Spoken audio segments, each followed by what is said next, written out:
And today I'm going to show you a common issue that can happen with page iteration when the website is using a design pattern that incorporates a previous button. So right now we've just got a simple page iteration set up, and we're going to step forward and we're going to see that we're on page 2. And what happens is, now that we're on page 2, there's a previous button which is identical to the next button. So what's going to happen now is, you can see the previous button is highlighted. So if we step forward, what's going to happen is CloudScrape is going to go to page 1 instead of page 3, like what we'd expect. So we'll hit step forward, and then we'll wait for this to load. And then let's scroll down, and we would expect to be on page 3.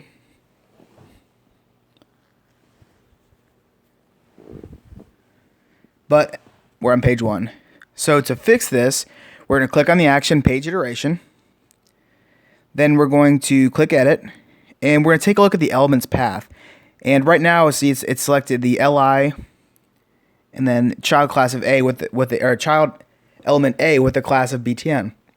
And right now on the first page, there's only one element with a class of BTN. But on the second page, it turns out that there's 2 of them because of the previous button.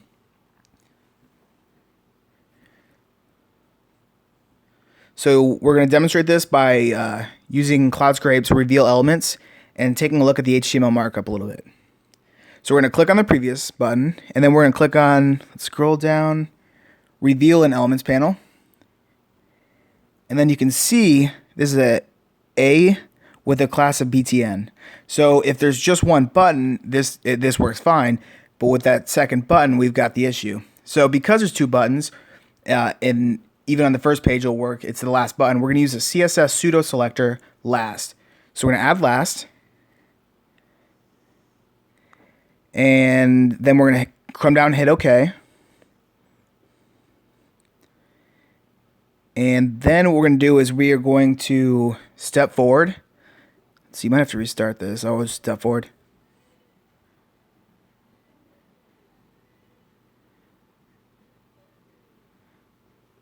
And then we'll wait for this to load, and it should be on page, I think we'll be on page 2 here.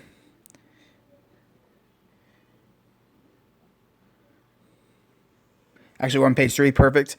And then if we click next again, it'll take us to page 4.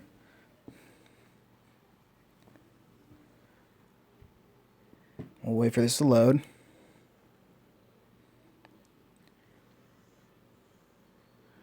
We'll come down, scroll down, and we should be on page 4. So that's how you resolve this issue with the previous buttons on the Pagination, and we'll see you next time.